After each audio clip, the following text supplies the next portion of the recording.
in the crossfire. So what is up, guys? Nick here, helping you to master your technology. P20 Pro 2 months later. The last time I've done a video on this was about 2 months ago, but today we're going to cover the triple lens beast here in the P20 Pro. And I just want to discuss what it's been like to use this and if this phone is still worth it. More people have become aware of Huawei as they're reaching over 100 million sales in their devices. Just on July 18th, they crossed that, and their goal is 200 million this year. So they're approaching Apple territory when it comes to sales and smartphones. Yes, that's combined, but at the same time, Huawei is a force to be reckoned with when it comes to these smartphones these days.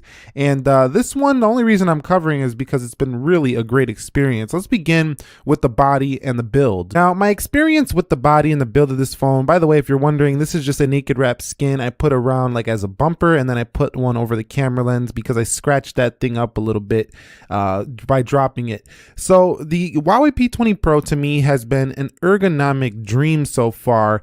The Galaxy S9 Plus is one of its closest competitors, but you can just tell that it's a more compact body with a larger screen. So holding this phone in the hand and one-handing this device has been really a good experience for the Huawei P20 Pro. Now, in terms of its design, it does take some elements from, you could say, the iPhone 10 or the Essential phone with the notch. It does have the notch over here. The notch is much smaller though, and it can be hidden here for the P20 Pro. Now, a lot of people say that chin is just absolutely ugly for this device, but at the same time, there's no wasted space when you are using applications here like on the iPhone 10, where the keyboard has a huge wasted space. The chin actually serves somewhat of a purpose. You also have a very fast and efficient fingerprint scanner on here that's probably the fastest I've ever seen on a smartphone. It's not only fast, it does some neat tricks as well. But further discussing the design, the back has been a little bit slippery, but same like other phones. I don't like the fact that it gets all these fingerprints on the back. It still does that. And it has a little bit of a camera hump that does make it rock on the table, just like the iPhone 10. So that's a negative for this phone as well, especially up in this corner if you hit it there. So other than that, the design has been compact and very nice, almost dropped it, very nice for a very large screen, because it just has a more narrow body and just like a shorter feel than some of the other competitors that it's going up against. Like I say, like the Galaxy S8 Plus, the S9 Plus, the Note 8. These phones just don't feel as compact with such a large screen like the P20 Pro. So that's my take on design after 2 months. And in terms of the build quality, it's held up okay. I think the camera lens, like I said, that's why I have a little sticker on here, or a little skin scratched a little bit too easily, but it does hold up about similar to a Galaxy phone or an iPhone. So no issues too much when it comes to the build. The display though, let's get on to the display. Now the display to me, like I mentioned in prior videos, is kind of calibrated similar to an iPhone display. It's 1080p at its highest resolution, and this is not quite the top resolution you could get. You can get higher on a Samsung phone, for example, but it still looks very good. And I believe, if I'm not mistaken, this phone was made, or this display was made by Samsung. But you can see that over here in color eye comfort, let's go here, you do have a natural tone mode, which basically is like True Tone for the iPhone, and you could change the color temperature to your perfect liking here with a little color wheel. So it does have quite a bit of customization when it comes to that display. On the whole though, the notch hasn't really gotten in the way too much, but Huawei is pretty forgiving, as you can go ahead and go into display, go into notch, and you can remove that notch if you don't like it, but it's a pretty small notch, so it doesn't really get in the way too much. Viewing angles are good, and YouTube, when you're watching YouTube videos, it doesn't cut off any of the YouTube video with the notch, or when you're reading, you don't get no cutoffs there as well. So flat display, no curves, so if you like a flatter display, you're gonna love the P20 Pros. And overall, I've enjoyed it. It's a pretty well calibrated display, and it's OLED, so it has nice rich colors. It's probably not the sharpest. That's all you got to wonder about there. If you want to tack sharp like 2K 4K, any type of display like that, it's 1080p. So just keep that in mind, but that does help the battery life. Okay, so discussing the software, we're talking about EMUI 8.1 here. If we go to system and I go to system update, you can see EMUI 8.1.0, so that's Android 8.1.0. EMUI is actually a little bit, less in your face than prior versions. This is the best version of the software ever, and they got quite a few features, like you can do gestures here. If you go into system navigation, you have different options for gestures. You also have the ability to theme this display out by going into the battery. Let's go into battery, and you have darken interface colors here. There is a lot of other things going on in accessibility down here, like a one-handed UI. You can shift the screen down. So there is quite a few enhancements that you're not going to see in like a stock Android device. You also have motion control, split screen gestures. So with that software and all those features, how is the performance? And I can gladly say it's been great. The Kirin 970 AI chip in here, and mostly the 6 gigs of RAM is, I think, what helped this phone perform extremely well. Now, I do have the developer options on, and I do have animations down, so you can see it's going to look a little quicker here.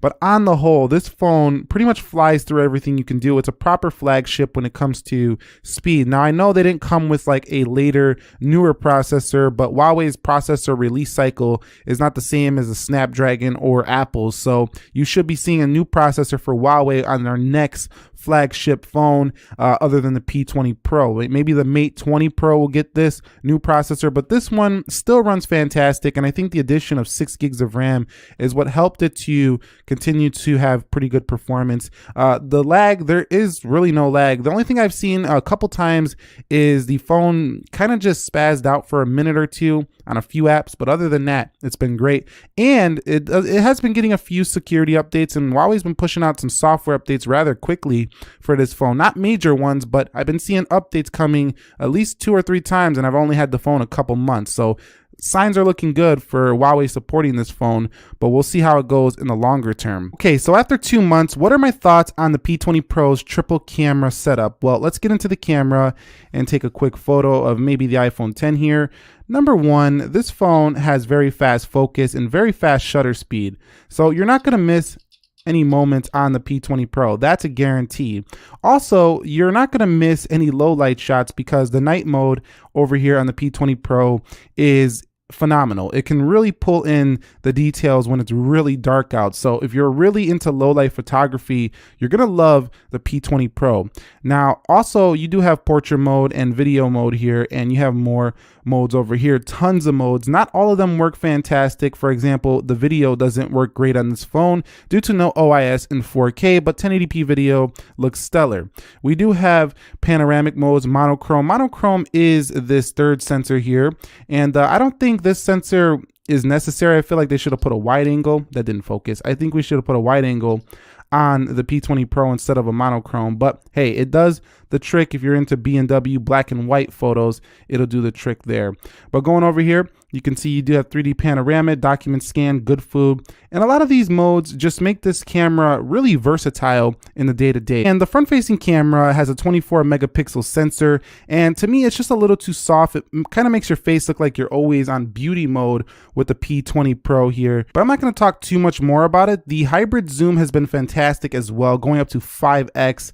Best zoom I've seen on a smartphone. It does get a little bit shaky at the 5x, but you can still get some incredible detail at that 5x zoom. So if you're looking for one of the best photography phones, this is probably up there in the best, if not the best. But video, not so much as the best video. You do have some filters up here, some motion photos, which is kind of like live photos on the iPhone, and no expandable storage for these photos, but you do get at least 128 gigs here for the P20 Pro. Take a look at these samples, both front and rear, to decide if this is going to be, the camera setup that you want to go with in your next smartphone.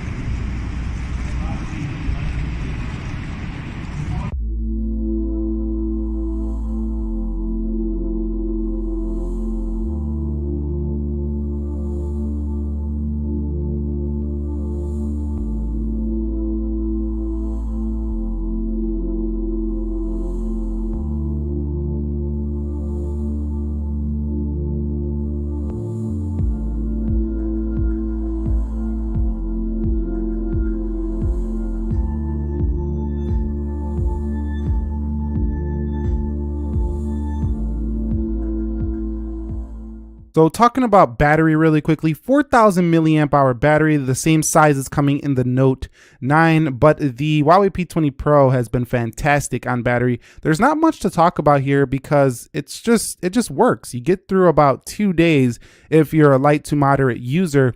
If you're a very heavy user, I think you can still get it pretty close to drained if you're a super heavy user by the end of the day.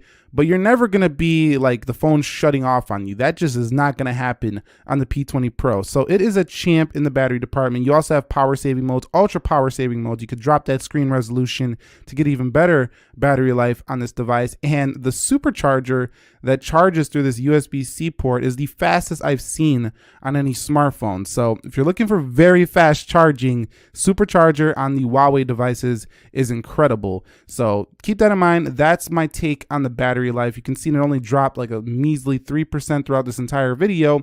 And once it gets at 90 and below, it gets even slower and slower to go down. So really good battery life here for the P20 Pro. So moving on to the audio quality with the P20 Pro, it's got very rich sound. It has a variable aperture, so it changes apertures in different lightings to get great low light.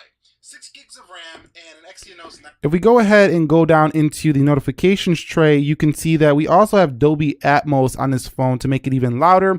But going ahead and putting this sideways, 9810 if you are in other region. This one is the Snapdragon 845. you can see it does have a, not as loud of a speaker over here at the top, but it does have one.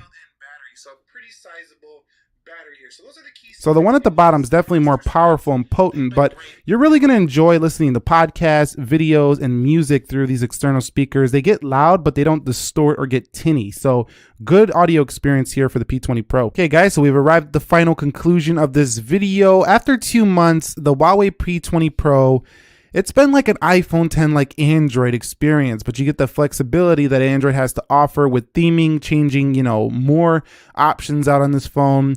It doesn't have an app drawer, but you can put it in the settings. You can put in an app drawer if you would like. So overall though, very stable experience, surprisingly, you know, considering that EMUI hasn't been the most stable software before. This is the best version of it yet, very quick.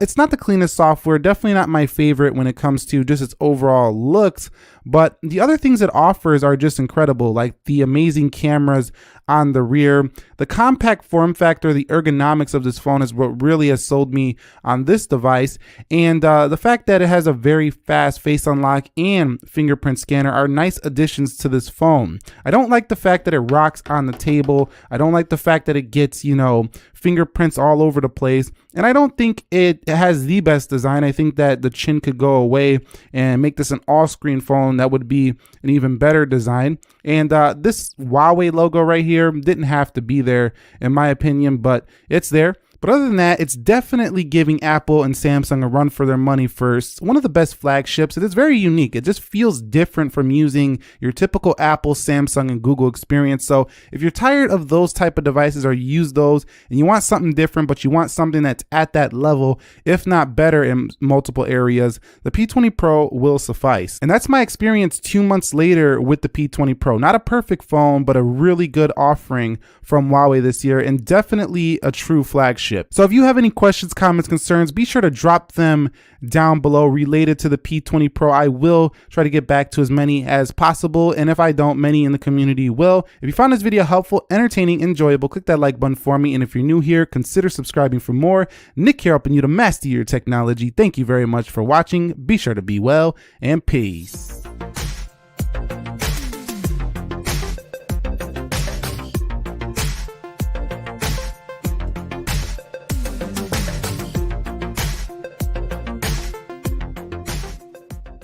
In the crossfire.